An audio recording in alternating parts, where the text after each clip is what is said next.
Good evening, Eric. So nice to see you. Thank you for joining us here at the BCA Center for tonight's program. Thanks for having me. Yes, and while we're waiting for some people to join us here at 6 p.m., I thought I would just check in and first ask, where are you and what are you up to? Coming to you live from New York City. I'm at DC Moore Gallery after a couple of days of events and exhibitions in the city. Our first. I'm here with Rachel, my wife Rachel. Our first trip in 18 months. So it's enormous, and we can't pack enough in. I can't only imagine. And because I've been waiting to get to New York as well. I think we've talked about that in the past as things are, kind of opening up for some of us. And can I ask, what have you seen? What have you been up to? What do you recommend? Well, first and foremost, everyone has to see Winslow Homer Cross Currents at the Met. And I had the good fortune of being there for the opening on Monday. And it's mind-bending, and it's really I think it challenges all sorts of preconceptions of Winslow Homer, and opens up all sorts of new conversations. It's been, I think it was an 8-year project, and it's the first Winslow Homer exhibition of any real depth since I think it was 1993 at the National Gallery. So it's been a long time. This is a show for a generation. It's really special, and I have learned so much. And it starts with Winslow Homer's Sharpshooter from the Portland Museum in Maine, which is his first painting, a really special painting, and the conversation unfolds from there. And there's so much that happens between the paintings. Winslow Homer was like looking out of the margins. So, and then that's amazing. And then of course there are so many wonderful things going on in the galleries too. Well, I definitely am going to put that on my list to go visit. And it's hard to believe that someone who's such an American icon hasn't had a major retrospective since the early 90s. Yes. And there's a wonderful exhibition at the Cape Ann Museum a couple of summers ago, curated by William Cross.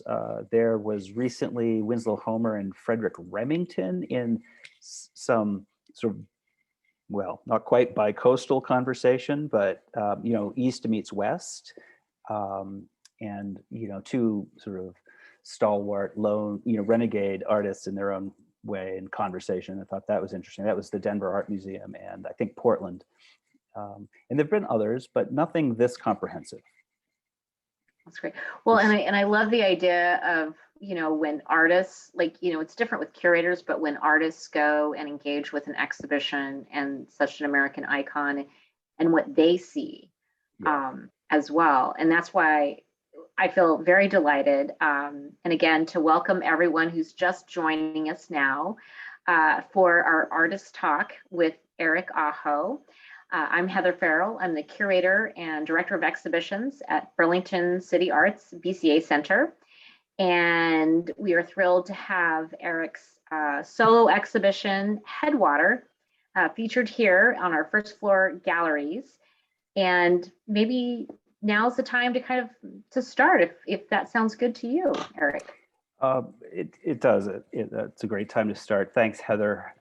Thanks everyone for joining me here tonight. And I'm going to switch over my screen here. And Eric, would you mind if I do a quick introduction about our format tonight? Oh no, go right ahead. Don't let me jump in too fast here. No, that's excellent. I like to create a little suspense before we jump in. Go ahead. And for those of us who haven't joined us before for a BCA Virtual Artist Talk, I always love to give a brief introduction and then tell you about kind of the format of the program, because I imagine, Eric, there's going to be a lot of questions, comments, and interest in what you talk about tonight. And so for those of you who might not be as familiar with Eric's work, Eric Aho is nationally known for his immersive paintings of the natural world.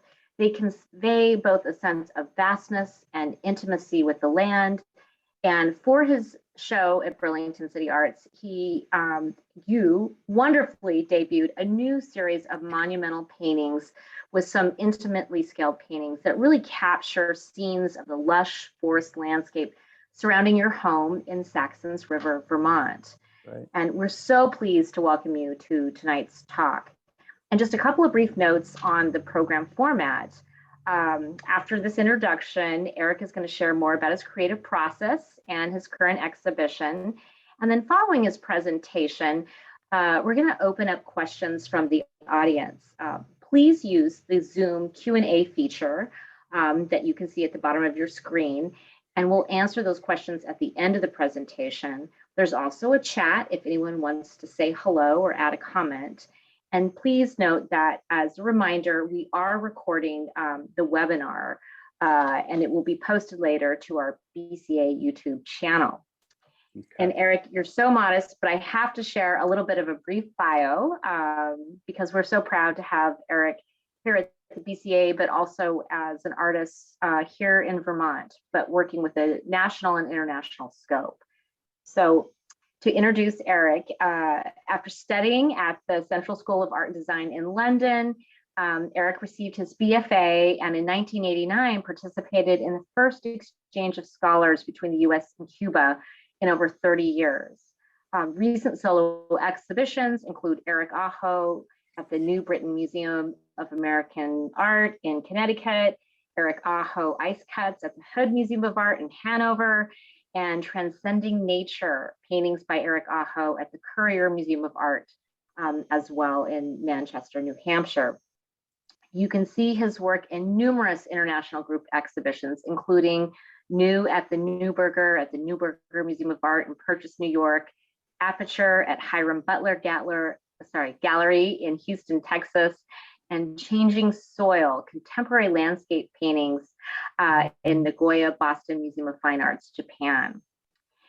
Your work, Eric, is included in permanent collections such as the Museum of Fine Arts, Boston, Massachusetts, the Hood Museum of Art, Hanover, and as well as the Metropolitan Museum of Art in New York.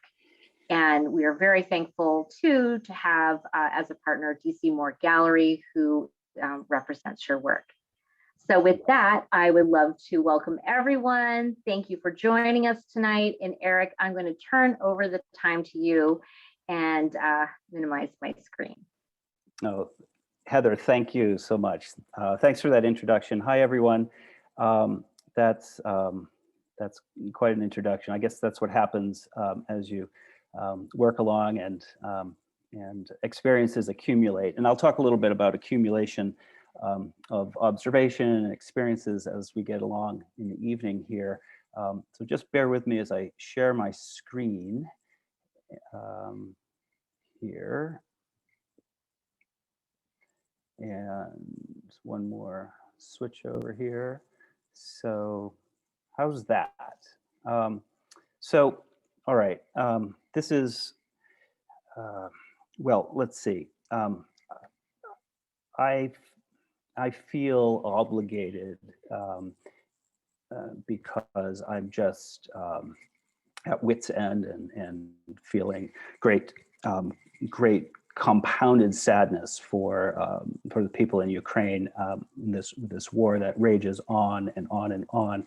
And I'd like to start out by saying a couple of things about it. But I promise the talk will get a little brighter as the evening goes along. But I want to start with this picture and these helicopters. Maybe we've all seen it in the news, and these are Russian helicopters flying over Western Ukraine. And they, of course, remind me of the horrors happening in this present moment, which are deeply troubling and saddening. But they also remind me of historic horrors. And they remind me of this painting. This is Kazimir Malevich, who is also Ukrainian, and he's born in Kiev in 1879. And this painting gives me chills. It gave me chills the first time I saw it in St. Petersburg, and it gives me chills now, in part because it reminds me of something really personal, something important and personal to me, which deeply affected my family and my friends in 1939 when Stalin, through the summer and early fall of that year, amassed his troops along the Finnish border. And then in November, unprovoked, he invaded. And this is Malevich's Red Cavalry. He Malevich was well, for a period of time, he was enamored of Soviet ideals, and he was allowed to make those fabulous, famous early abstractions. But later, as Stalin's madness progressed, his abstractions were deemed subversive, and he was really forced to work in a more figurative way so that he could continue work as a painter. And I think you may recall those marvelous solutions he came up with, right? The peasants and farmers armed with pitchforks standing in front of these abstracted fields. And so that was his solution to this, to one particular problem that he was facing. And this painting in 1935 is really him sort of, he's fed up with what he sees as madmen rushing headlong toward the horizon. In fact, he inscribed the back of this canvas with that statement. And of course, the madman today is Putin, and Putin, who seems to be following Stalin's playbook, at least in regards to the Finnish invasion, sort of step by step. And like I said, Malevich is Ukrainian, and he, for all the talk of erasure and non-existence of Ukrainian culture, Malevich really is emblematic of its richness. But so is artists like Sonia Delaunay and even Jules Olitsky, right? A more recent example. There's such richness of culture there, and it can't be erased. And Malevich, even for a time, lived in what's now a besieged city, or was a besieged city in west of Kyiv, of Konotop. And these wide bands there, while it reminded me of the Finnish of the Finnish war, that was a war in a forest, and a war in winter, and this is a different landscape, and it's in fact a different war. And this goes beyond Putin's delusions of omnipotence and is among so many other things, most of which is outside of my ken. I'm not prepared to talk about it. I'm just astonished, like I'm sure most all of you are. But it all settles in a bizarre way on the landscape. The war's about so many different things, and territory among them, the landscape. And Ukraine has been a thoroughfare for warfare since the Byzantine Empire. And like other places throughout Europe, like the city of Nancy, France, has been caught up in wars through centuries. So is Kyiv, and but to be able to see it today in real time, every day, and you check in on it on social media and various other platforms is astonishingly new, and brings this tragedy home. And I'm really interested in the landscape and how it forms us, and how it forms us and how we shape the landscape. And I'm also interested in its role in conflict. There is, and I'll talk about this a little bit later, there is the minor conflict of just being a part of and separate from the landscape that you're standing in. And had an opportunity throughout at various points in my work to retrace paths of conflict. I've followed the path of Patton's army across Europe. I've retraced the German scorched earth policy in France and Norway, in Arctic Norway, and here in Kemi, Russia, in the early 90s on the White Sea. I was set up in this beautiful field drawing, and a passerby stopped to chat with me and informed me that it was the site of one of Stalin's purges, and it's essentially a mass grave, and only the thistles have grown there since.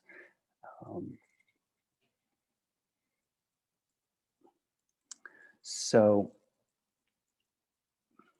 now I'm going to move along into something brighter, I think, and talk about the work that's on view in Burlington, and talk a little bit about witness and accumulation, and also the meaning of materials as we get further along in this. If I was speaking with Heather earlier, and I think the invitation for this show came 2 years ago, and we were deep in the confusion of COVID, and I was deep in a watery and forested world. I was deep in my own sort of interior world, and so the theme of Headwater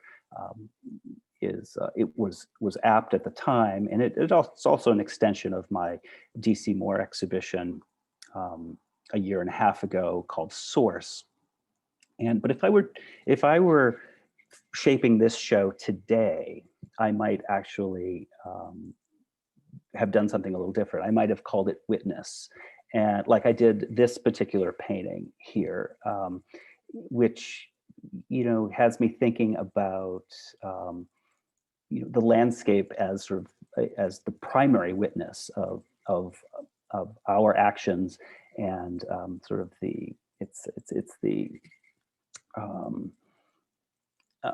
well, anyhow, I just lost the train of my thought, but let me get back there. So a little while ago, I was reading in the New Yorker, I was reading Dan Chasen writing about the poet David Baker. David Baker's beautiful lyrical poems of images of nature. And Baker, Chasen suggests that Baker offers or presents a sort of a new idea, a moral obligation, the poet's moral obligation to follow the cadence of the seasons, like as an act of witness. And that really struck a nerve, because, I follow the seasons too. I didn't intend to be the Vivaldi of painters, but like a farmer, I also paint the seasons. And the idea of paying close attention, the idea of painting from observation and painting from memory as an act of witness, sort of in this time of global climate crisis, and certainly larger crisis, is really meaningful to me. And painting is also about, painting is about so many things, but it's also about paying attention. I just wanted to share this little bit of juvenilia. This is a drawing I did when I was about 13. It's of a witness oak in my hometown in New Hampshire. I don't know what it witnessed. It might have been a Revolutionary War battle. It might have been an incident in the Queen Anne's War between the local Nashaway people of the Algonquin Nation and the English. I don't really know what it witnessed, but I remember paying really close attention to it and following its outline closely. So I guess I've been paying attention to things much longer than I thought. But it also had me thinking too of well, the witness tree as an idea is also Robert Frost's 1942 collection of poems called The Witness Tree. It's a compendium of love and loss, and I think it really suggests Robert Frost is a much deeper poet, deeper than Roads Less Traveled and The Mending Wall and so forth. Those well-known poems, but he's dark and he's erotic and he's complicated. So so that's the idea of witness takes me here to these next few paintings are from my exhibition at DC Moore, not just 18 months ago, called Source. And they started, these 14 by 11 inch paintings started when, well, I just wasn't, the world had changed. COVID had changed everything. I wasn't sure what was going to happen. I mean, no one did. So, but I felt lucky to live in Vermont. Rachel and I came up with a plan for our family, and we tried to figure out how best to maintain normalcy, and we were able to go to work just as we usually do. But it didn't feel right to make big paintings, which are often a celebration, which are exuberant.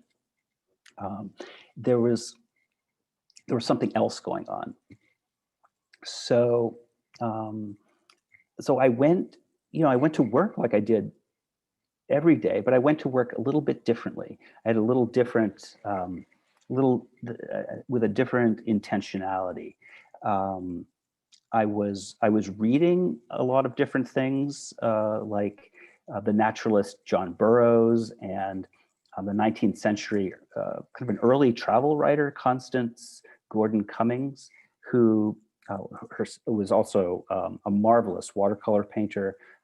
She was English, and wrote to her brother regularly from all over the world, and famously from the Sierra Mountains, where she addressed her letters to him, which became a collection of her early travel writings, as she wrote to him as "Dear Brother Wanderer," and sort of that joyful and sort of inclusive invitation, that salutation, was really lodged with me somehow, and it helped me go deeper yet into the woods, and also sort of deeper into the world, a different kind of world, and deeper into myself in an introspective sort of way. I mean, these are small paintings. This one's a little bit bigger than the others, but they have, sort of defying their in conflict with their scale. There's an immensity in them. I wanted to push at the edges. Like I was talking with Heather a little bit earlier about Winslow Homer, that there's so much happening on the margins.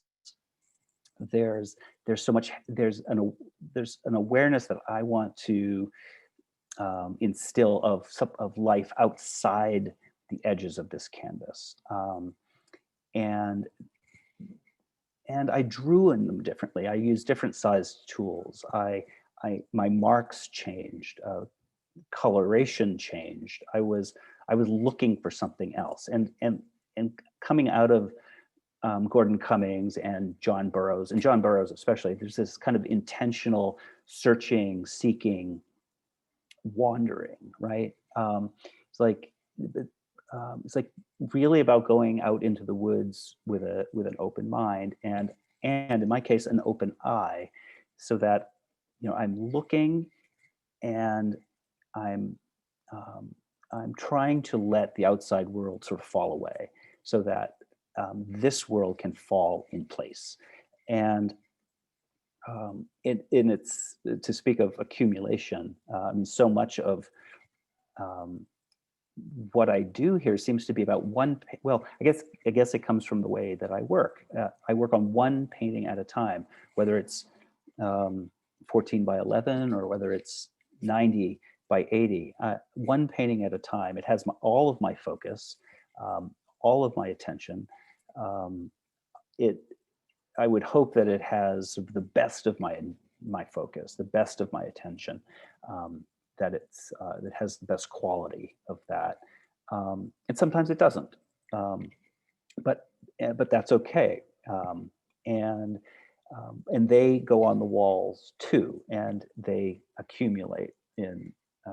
So over the course of the year, there must have been, oh, I don't know, 40 or so paintings that just kind of accumulated, and not all of them were, exhibited. Not all of them left the studio, but they kind of, um, they were pinned to the wall in a way that started to resemble this sort of path of river itself, and um, and then, as we emerge out of COVID, as this show is, as I was invited to take part in this exhibition, which, by the way, is my first exhibition in Burlington since 1994, when I showed at UVM's Fleming Museum, which is a first really important show for me. So this feels like a homecoming to come back to have these works on view in Burlington.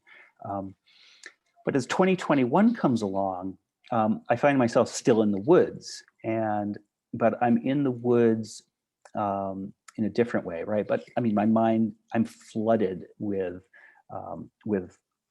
rapids and cascades and waterfalls. I've been thinking about waterfalls for a long time. I mean, I grew up on a river in the pine woods of New Hampshire with fabulous waterfalls and rapids, and I think some of my paintings in the Catskill Mountains of Catterskill Falls might act from like 2000 or 2005 might be my first waterfall paintings. But and I should also say, I think I'm on a mission here to introduce the world to the fabulous Fanny Cherbourg, a Finnish national romantic painter. This is from 1877, and she and many others, including the Hudson River School painters and others that would come readily to mind, help me understand better what I'm doing, which is similar but still wholly different and of a present moment, of this moment. And so this is one of the key paintings in the exhibition in Burlington. It's called Talus Pool. It's bigger. It's the first of the big paintings to emerge from that COVID experience. I'm still deep in the woods, but I'm starting to sort of find a different way through it. But here I'm still, I'm just fascinated by the accumulation of debris and confusion, which is at the sort of base of the Talus Pool. But I'm fascinated with it as it relates to the process of painting. And as the paintings became, as I went deeper into the woods, and as the paintings became a little darker, and the realism of them sort of took on a different hold, I guess. That there's as much as a river changes course or flows, floods and flows wildly or dries up in the summer, my concerns about painting shift too. I think we see the world in many different ways, and sometimes it's with sharp clarity, and sometimes it's with wild, loose abandon. Sometimes things don't make sense, and sometimes they make perfect sense, even if briefly. So, but as these paintings, as the the pandemic moved along, um, the paintings got a little brighter, and I started to see a kind of sort of emergent hope in them. Kind of, I don't mean to be corny about it, but I think there's, there's, as much as there's love and loss and dread, there's also hope. I think the paintings are full of everything. They certainly reflect all the different ways I feel about daily life and sort of the and the life of the forest and the life of the world. Um, so this is a kind of Whitman-esque title here. This is Americana. It's it's it, it's also a talus pool at the edge of a mill pond, which is a remnant of the 19th century industry. They're dotted throughout the New England landscape, and I find them fascinating places. I mean, they're places where we imposed upon the landscape, where we changed it. People changed it, and but it also represents, as much as it can represent nostalgia and sentimentality, it also represents industry and ambition and all of this meaning is sort of jumbled around for me in this talus pool, and like there's a kind of metamorphosis, right? A kind of a free, like, I don't know, a free spiritedness that that a waterfall represents. That is kind of I don't know. I mean, like it's full of possibility, and it's endlessly fascinating to me. And now, I find myself drifting. So I'm not in the woods anymore. I've found a way out, an outlet, if you will, right? And I like to drift in a boat, like my pal Winslow Homer here, or in a canoe. And it's so different to. I mean, I love walking in the woods, but to drift on a lake or on a river and just go where the current or the wind takes you and make drawings. I make the drawings on my lap and they accumulate.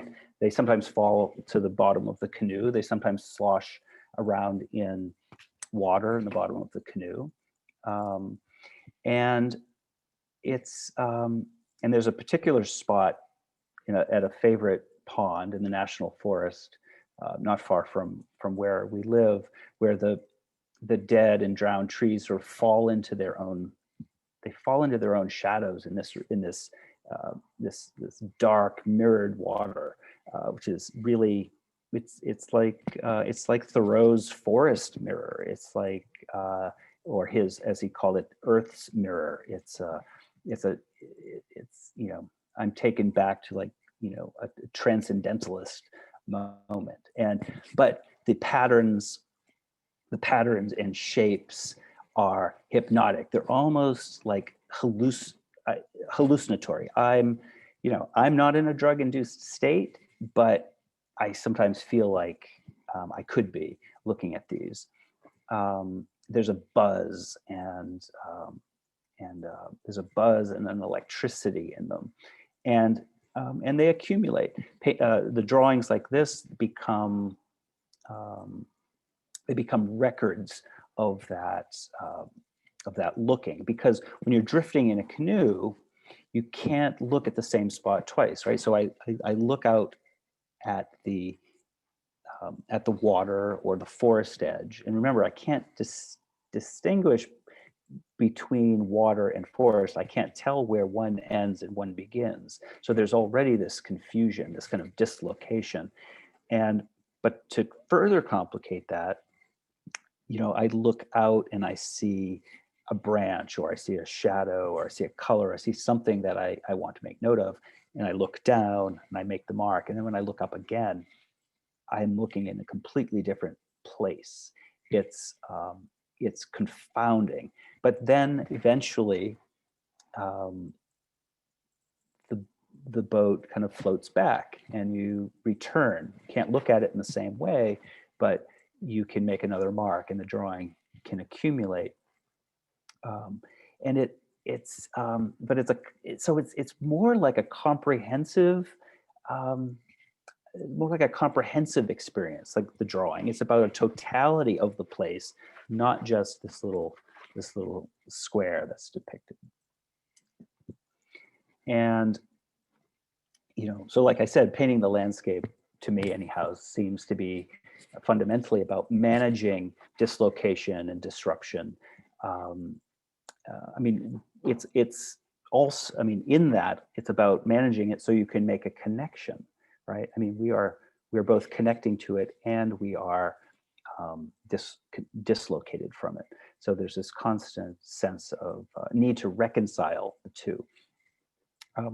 But winter is also one of those dislocations, and it always comes to me as a surprise. And this painting's a little bit weird because it's a little different than the others. And it's a big painting. I drew it differently. I drew it more carefully. The underdrawing is a little bit more, it's more resolved. And I wanted something sharper, something that sort of that had the sharpness of the ice and the sharpness of the cold. And and this is a spot that is inaccessible at other times of the year. I mean, in the winter, you can only get there by skis or snowshoes. And the day that I happened to ski out to this spot, I noticed that this area of water had opened up, and this is in the middle of January. And it was nearly a perfect circle. And it was like, it was, an expression Thoreau used to describe Walden Pond. He called it a liquid eye. And what I was seeing here was an expression of that. This was a liquid eye, and it was ringed with ice that resembled, there's the pupil, it resembled the iris. Of course, then the white of the snow is the sclera. And it shouldn't be there, right? This should be frozen over. It should be closed, and it shouldn't be blinking at us. There shouldn't be a hole punched in the forest like this. So there's another sense of troubling dislocation. It's another example of being witness to this sort of act of, to global warming. I think this is an example of it. And it happened again this year, not in January, but in early February. I went back to the same spot, which is a usual part of my practice. I often do that. And this time it was snowing, and the water was open. It wasn't open in a perfect circle as it was before. But it was repeating itself, and I was a year later looking at it again. And so this little painting, which is new, still wet in the studio, really, it represents another year of wondering about that unsettled question of like, well, why is this happening? So it's both troubling and awfully, really wonderfully beautiful. And these are a couple of other paintings from the studio, right, as they are leaning against the wall right now, just from a few weeks ago. And it's a different spot in the woods, but I've been noticing more frequently these holes sort of peering back at me, right? And I find them as fascinating as focal points, as locuses in the middle of these paintings. And which gets, and then let's see, now we're uh, back to spring. And this is the first painting from spring last year, right? So um, I'm revisiting along with you uh, sort of a season past.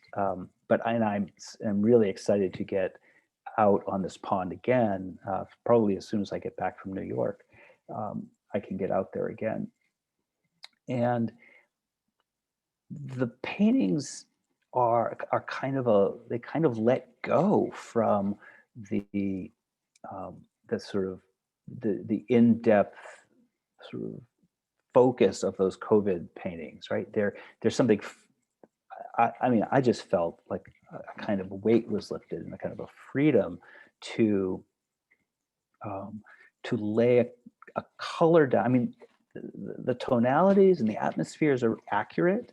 They're observed. They're of certain temperatures, but then these strange shapes and these strange colors that are observed. They really do exist, but they're arranged in a kind of hallucination of my own. It's of my own doing, right? So it's like I'm so mesmerized by what's unfolding in front of me, as I try to reinvent that experience on the pond. And so I'm drifting on the pond as I make those drawings, but in the painting, I'm drifting in the painting, and I started them differently. I worked with different scaled tools, brushes, and so forth, rags, and the results are just open up many other possibilities. Here you can see at the top, you can see some of the those 14 by 11 inch paintings, and below are two of those pond edge paintings. And they have a lot to do with this full frontal assault of nature, right? Which I certainly think of when I think of Clyfford Still. But I'm always thinking about Charles Birchfield too, and the sensory experience that he enjoyed and demonstrated, and actually found, the language he invented to replicate that visually. And then sometimes, like with this piece here, Solitude on the left, he and Clyfford Still are sharing. They're on a little similar path. It's like they're on the same path in the woods, heading out to this rocky outcropping, this quarry, perhaps, or and they're near contemporaries. They didn't know each other, but yet they share so many sensibilities in common. And then there's Fairfield Porter too, whose paintings I find loose and fresh and wonderfully intimate, even if he might not have been able to achieve that sort of intimacy in his personal life, from what I understand. The intimacy of his insensitivity of his touch and his observation has affected me deeply, and it runs through so much of my painting, and I think it really it reappears in these in some way, as if it's a conversation. This is a painting of the it's a square painting. It's the glowing tamarack. This is from the fall of last year. The tamaracks at the pond edge, which were once green, start to glow in October, and they're because they're not maple trees, right? They have a totally different color to them, and they have the same kind of this kind of pointy, angular shapeliness that I really that I'm really drawn to, and here they are again, and sort of again trying to find a way out of the woods, right? Away, an outlet, as I mentioned before. This the this particular spot has there's a path of vapor that kind of makes its way through the stand of trees and the pond edge, and it is, and if you get there at just the right time in the morning, or even better in the evening, as these fogs and mists can settle, it is it's astonishing, um, and has really fueled my excitement for these paintings. This new group of paintings. There's new color, there's new surface, there's new mark making, and there's a lot that's, well, it's all familiar to me. It all feels a continuation of what I've been working on. Um, but it feels like something else has opened up. Something, I'm not quite sure of exactly. They keep me curious. They keep me engaged, and there's something that like I love this sort of play of contrast, right? That's on one hand they're sober, on the other hand they're ecstatic, and they're intimate, and they're distant, and they're cold, and they're warm, and and the marks and shapes are commingling, and with remembered sounds and sensations and rhythms and vibrations that so like I mean, Birchfield has his own language, and I'm getting closer, I think, to that invention of my own, and so much so that that I I can remain surprised by what happens in front of me, and when I am surprised, I can look at it differently, and I can see how it's both sort of a reinvention of what I had experienced, but then it's also this entirely new world as an object, this sort of new object of nature right there in front of me. And it's just really the coolest thing to be able to do. And, I mean, for all of you who've followed my work, that my painterly interests and the cues I follow really they follow along romantic and modernist concerns. And um, um, and I've really, over the course of the past couple of years, I've really taken that to heart. It means something to me that it's part of this the exchange, the diversity of my interests, and the exchange of close looking with detail and broad looking with shapes and expanse. It's all heading towards it's all coalescing towards something, and it really reminds me, it's exciting, and it reminds me about what painting from life and painting from nature can mean today, right? These aren't and I always check in with with the sentimentality gauge, right? Like I want these to be of a present moment, and not overly concerned about the past.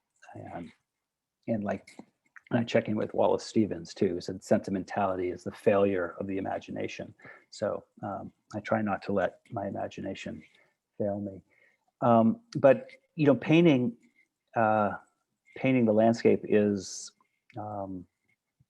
about so many different things, right? And it's about connecting and dislocating. And it's really exciting to be making paintings that are both a part of something while also being adrift, as I am in the canoe. And here's, this is not a painting in the show. This is, I think this painting's at the gallery right now, but I just want to share it because I don't think I've really talked about fireflies before. And there isn't a lot to say other than they're fabulous and they're beautiful. But they also are part of this like global crisis, this concern. They're like the canaries in the coal mine. They're susceptible to pesticides and they're susceptible to loss of habitat. I certainly see fewer of them now than I did as a kid, I think. But in late June and early July in Vermont, and certainly inland in Maine, where we spend a lot of time, fireflies don't like to hang out on the coast. They like fresh water, and they like open fields. And but I make a few of these every year. Again, they accumulate. And I think of them as sort of constellations settled on Earth. And I love too how, like in this Japanese woodblock print from 1880, they're hanging here in the dark banks. They hang out in the sky like a constellation, and the lanterns in the boat are part of that conversation. Here's Charles Birchfield again, who lights up the. I mean, this is like a big blast of buzzing and humming and energy, but it's lightning, a lightning flash, and lightning bugs. It's a nocturne that is as bright as day. It's a fabulous piece at the Birchfield Penny in Buffalo. And here's a piece. This is a little bit of a nod, more of a nod to Birchfield than I usually do. But I just ran with it. It's a bank of fog and mist, the field right in front of my studio, at a little bit of an incline for those of you who've visited. And it's a cloud settled on Earth, like the clouds in the sky there. And here is this circus of fireflies blinking on and off. And up there in the little notch between the trees is Orion's belt. And Orion, and well, the night sky is endlessly fascinating too. But I like the story of Orion, the hunter, and his sword and his belt. I mean, these are things from childhood that I carry with me. And I don't usually do this in my talks, but I had a few people asked if I might say something about materials and tools, and so I'm going to do that. And when I was a student in London, I had a good fortune of working a little bit with Cecil Collins, fabulous British painter who was already in his late 80s when I met him in 1986.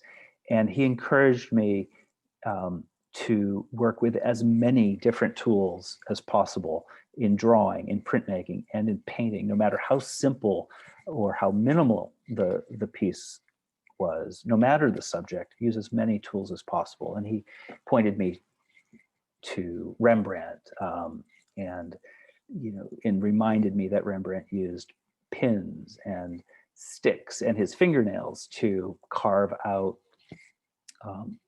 a hollow in an eye or a mark in a cheek, as much as he used a fine sable brush, right? So he used sensitive tools and he used insensitive tools.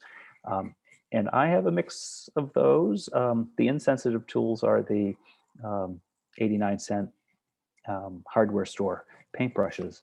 And I mix large quantities of paint as needed for large areas of the painting. And I also work on a palette. I mix the color very specifically. I tune it, adjust it, warm and cool. I'm constantly moving back and forth until it feels just right, till it equates to what I've observed. And then at the end of the day, when I finished painting, I scrape it off and I lay it out in these black sections of black trash bags to keep it wet and to keep it usable so that I can begin the next painting with the previous painting's efforts. And you'll see the colors in the rolled up saved sections of plastic. I couldn't possibly invent those colors. They kind of they're kind of working on their own, and it's a little bit like a sourdough starter. Like I can start with that pinky dirty gray that wouldn't occur to me to make necessarily, but it exists because of my previous efforts, and I carry it on into the painting. And I just want to say something about the oil here. I mean, there's a common expression of oil paint being like a colored mud, right? But colored mud implies that the earthen elements, the color, is mixed with water, and that I think only goes so far, because to me it's just endlessly fascinating. This is nothing new, but I'm always reminded of it. It's that there's a human quality in the medium. The linseed oil, which by the way is the same, is a byproduct of the linen canvas that is the support for the painting. So the thing that's binding the color together and the thing that's supporting the painting are sort of one and the same. Is fascinating. But on a chemical level, the triglycerides and the amino acids in the linseed oil are nearly exactly the same as that in human fat, right? So there's a human element in this mixture of colored earthen pigments that are spread out and applied to the canvas. That it's a kind of glue, right? That it is that age-old, marvelous, magical aid that attaches us to the world in new and magical ways. And that is, I think that's where I'm going to wrap this up. And I've lost track of time, and I hope you all have some questions. I'm happy to answer them. And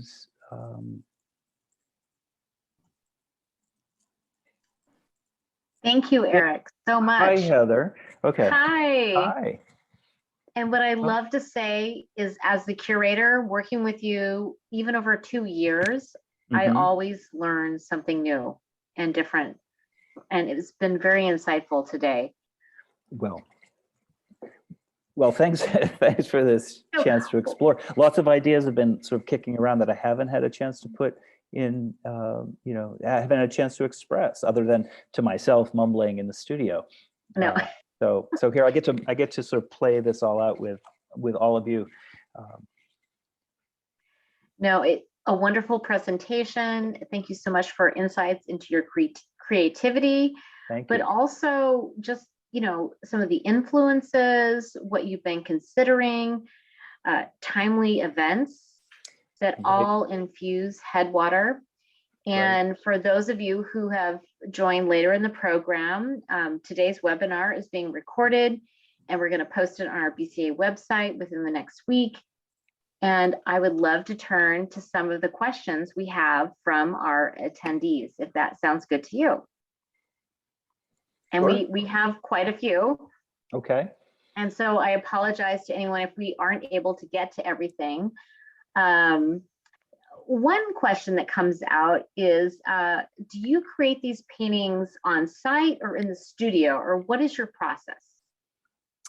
Well, they are, the watercolors I showed are on site. They're made in my lap on the canoe. Or, I might be hiking through the woods and set up for 5 or 10 minutes and to draw something. But the paintings are made in the studio. And I'm really not working on site anymore in a plein air way. So I come back from a day from an outing, and that outing might just be walking back and forth from home to the studio, and there's enough. Maybe I've seen enough to fuel a painting and get something started. Well, and there are a couple of questions related to this, because it's really interesting what our vision is of, the landscape painter. Is it plein air? Is it all in the studio? Like, what's the process and that creative thinking? And I'm looking through some of our questions here. One of them from Robin Reynolds is, you talked about working only on one painting at a time. Mm-hmm. Do you ever go back into a finished painting and once you finished another? Do you return? Do you revisit it as a memory? Oh, very rarely. I've tried, and I've failed miserably. I think I've succeeded a few times, but really, at least the way that I'm sort of geared, it has to be a unique, focused experience. It really doesn't work for me. Now, the big paintings happen maybe over 1 or 2 weeks sometimes, right? They take a long time. Sometimes they can take a month. And during that month, I may go outside and make drawings. I may work on a smaller painting on the side, but that big painting is chief on my mind. No, that's very interesting. And I know, talking about that process and how artists work is always very fascinating for people. Mm-hmm. And I have another question in terms of, let's see, Elise Schmidt asks, the holes. Hi, Elise. Mm-hmm. The holes in open pond paintings are like your previous ice cut paintings, right? But they have different geometry. And all versions of the color are black, and they are dramatic and symbolic.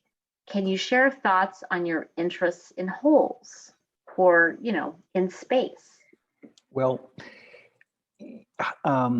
Elise, she's right. I mean, she's been paying attention to my work for a long time, and I really appreciate that. She knows that the ice cut paintings are about an inside-outside world. They're about it's a hole cut in a pond, and the piece of ice is removed, and what I'm looking at is is a black trapezoid typically, and details of realism sort of linger around the edges. And it's about that veneer, and it's about so many things, but one of the things is about that veneer of reality, right? And I'm always looking for a surrogate. I'm always, the ice cuts, like the treks across war, historical war battalion paths and the German scorched earth in the Arctic. I'm always looking for a surrogate for a project to kind of carry it into something else. And these holes now, they're not holes so much as they're pools, right? I'm not calling them holes yet, or I don't think I will. But they are surrogates in a way for those ice cuts, and that it brings that, which I also continue to make. But I'm seeing them in a different setting, in a different context. They're different kinds of interruptions, right? But like eyeballs, or which like that the liquid eye, right? They're ways to look into something, but then they're also perhaps looking out, right? Yeah. No, it's fascinating too. And there's so many questions, and I apologize to everyone if we can't get to all the questions. One of them that I thought was interesting that I'd love to hear more about is from an anonymous attendee who says, there are many color surprises in your paintings. Are they responses to observation or responses to the painting itself? Is it observation, memory, the painting? And you talked a little bit about the colors kind of evolving but I too would love to know more about that use of color. Well, the word response is spot on. I mean, it's all of it's a response. It's a response to the direct looking. It's a response to the memory of that experience. Then it's also a response fundamentally to what's happening in this new landscape that's in front of me, that's unfolding on the canvas. And sometimes, like in the mixing on the palette, I'm surprised by a certain kind of ochre or a certain kind of pink or something that just happens. It could be intentional, it could be accidental, but then I mean, color starts to get exciting when they connect, right? And they can both represent and they can exist. I mean, they can represent something that of the outside world, but they can also represent their own reality. And that's I'm really engaged right now in sort of the buzz between the two. So yes, they're responses equally of the outside world and of surprising invention. And I hate to say this, there are so many other great questions, but due to time, we might need to stop here. And well, if anyone wants to send me an email, I will try to answer them for them. So oh, that's wonderful. I might not be able to answer, I don't know, hundreds, but I could answer a dozen or so happily. So. Well, I mean, because I know as a curator, every time I go into the galleries, I have more questions. And just even from abstraction to representation to what you're feeling, your state, where you're going next. Right. And actually, can I leave it with that? Where do you think you're going from here? Where do you feel like it's a point of departure? Well, I'm trying to do a couple of different things. I'm trying to paint a forest without that's sort of absent a skeleton. It's like the forest without the trees in a way. I'm thinking about the ocean, owing a lot to my longtime interest in Winslow Homer, which also goes back to boyhood because my father was born in a town where he also made his very early painting. So there's a lot of Winslow Homer that doesn't overlap, but bumps up against. And so I'm thinking about the ocean, and I'm thinking about where the forest sort of intersects with the ocean, just as it does with the pond, where it's sort of where it's indistinguishable, where you can't tell where one begins and the other ends. A kind of mixed up world. So I think, I mean, as much as things stay the same, they'll change too. I've sort of built that in somehow. I'm not sure how I did this, but I built in sort of room to keep moving. So in a kind of ebb and flow. And I think if you're able to come and experience the exhibition in person, which I encourage everyone to do, you feel that within the show, how you've ebbed and flowed within 2 years. And I'm very excited to see where you go next. But at the same time, I hate to wrap it up for this evening because it's been so invigorating and so many other questions. But thank you, Eric, for joining BCA, for featuring your work at BCA with Headwater and our greater art community. Thank you. Yeah. And if I may, I'd like to do my thank yous for this evening. Oh, absolutely. Because it's been such a lovely experience with this exhibition. And I'd also like to thank Colin Storrs, our Zoom webinar expert, as well as our BCA communications team for promoting and supporting the program today. I'd like to thank your gallery, DC Moore Gallery, as well as our presenting sponsors. Great exhibitions like this and support of national artists like this would not be possible without the support of local and regional sponsors such as Muskoma Bank, our presenters of our 2022 year of exhibitions, the Maslow Family Foundation, as well as Gravel and Shea PC in Burlington, And we'd also like to thank the New England Foundation for the Arts through the New England Arts Resilience Fund, the National Endowment of the Arts, and as well as the Vermont Arts Council. I mean, it's been a tough couple of 2 years, and all of these different communities coming together to help support an exhibition like this is so appreciated. Yeah. If you haven't had a chance to see this exhibit in person, Headwater, I really encourage you to come and visit us here in Burlington, Vermont at the BCA Center. It's on through early to mid-June. And I'd also like, again, to thank my colleague, Colin Storrs, who has been my curatorial assistant and really introduced me to Eric Aho's work. And we did a couple of great studio visits, right, as the pandemic was sort of going through a phase, we should say, and helped me curate this exhibition. I'm very appreciative of his work, and he's going on to be a new public art specialist here at PCA, but I'm very happy to have his help. And thank you again, Eric, for joining us tonight. And thank you everyone for coming and learning more, as I have every time I talk with you, Eric. Thank you so much. Heather, thank you, and thanks to Colin, and I echo all of the thank yous you mentioned, and thank you to everyone for being here, and thanks for your patience too, as I sort of found my way through this talk. It's like wandering in the woods a little bit. So it's always insightful. I learn something every time, Eric, and really, if you have to do one thing, please come and visit us at BCA Center.